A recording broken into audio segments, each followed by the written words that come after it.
Felipe Luciano, the journalist, poet, and revolutionary, who fought for Puerto Rican and Black liberation. The late 1960s was a time of revolution, civil rights movements, and radical change. In New York City, the struggles of Afro-Caribbean and Latino communities were deeply connected to those of the Black liberation movement.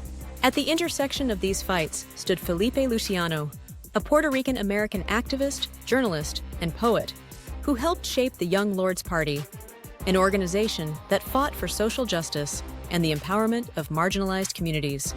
Mickey Melendez, co-founder of the Young Lords Party, reflected on their shared journey. Together, we challenged the status quo, and Felipe's leadership was instrumental in our fight for equality. Luciano's story is one of transformation, resistance, and leadership. From his early days as a street gang member to becoming a respected journalist and advocate for Puerto Rican and Black communities. Born in 1947 in East Harlem, New York, Felipe Luciano grew up in a city that often treated its Afro-Caribbean and Latino residents as second-class citizens. Poverty, police brutality, and systemic discrimination were daily realities for many young people in his neighborhood.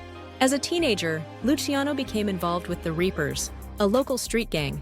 This life of violence and struggle eventually led to his imprisonment at the age of 16. It was during his time in prison that he had a transformation, one that led him to self-education, political awareness, and the power of words. Upon his release, Luciano became a key member of the Last Poets, a group of poets and musicians whose politically charged spoken word performances were considered a precursor to hip-hop. He once said, "Poetry is the voice of revolution. It forces people to listen, to feel, and to understand the struggle." Sonia Sanchez, esteemed poet and activist, highlighted Luciano's influence by saying, "Felipe's voice is a beacon for those seeking justice and understanding in a divided world." Luciano's work didn't stop with poetry. He wanted action, and he found a home for that in the Young Lords Party.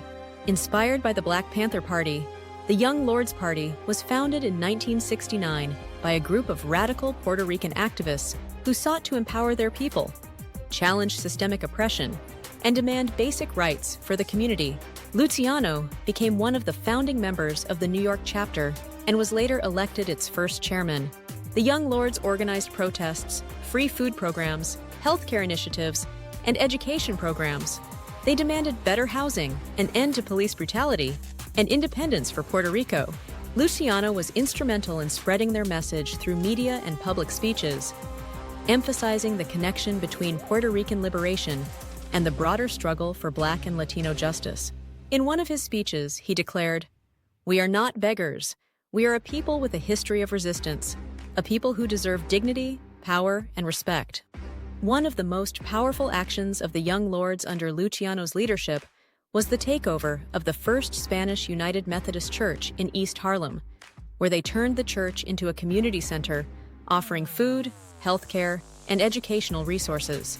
It was a bold move that forced people to pay attention to the struggles of the Puerto Rican community in New York. After leaving the Young Lords, Luciano didn't stop fighting for justice. He shifted his activism to journalism. He became a respected radio and television broadcaster, using media as a tool for social change. His work with WNBC TV and WBAI Radio helped bring Black and Latino issues into mainstream conversations, making sure the voices of marginalized communities were heard. His commitment to truth and justice never wavered. Luciano also became an educator and public speaker, encouraging young people to embrace their culture, fight for their rights, and never forget the struggles of those who came before them. Felipe Luciano's legacy is one of revolution, empowerment, and resilience. From the streets of Harlem to the studios of major news networks, he used his voice, leadership, and writing to uplift his people. His work with the Young Lords helped lay the foundation for modern Latino activism, proving that radical change is possible when people organize and demand justice. So, what do you think about Felipe Luciano? On Nao's impact, do you think today's activists could learn from his example? Drop your thoughts in the comments. And don't forget to like, share, and subscribe to Every Bori for more stories on the Puerto Ricans who shaped history. Pa'lante siempre!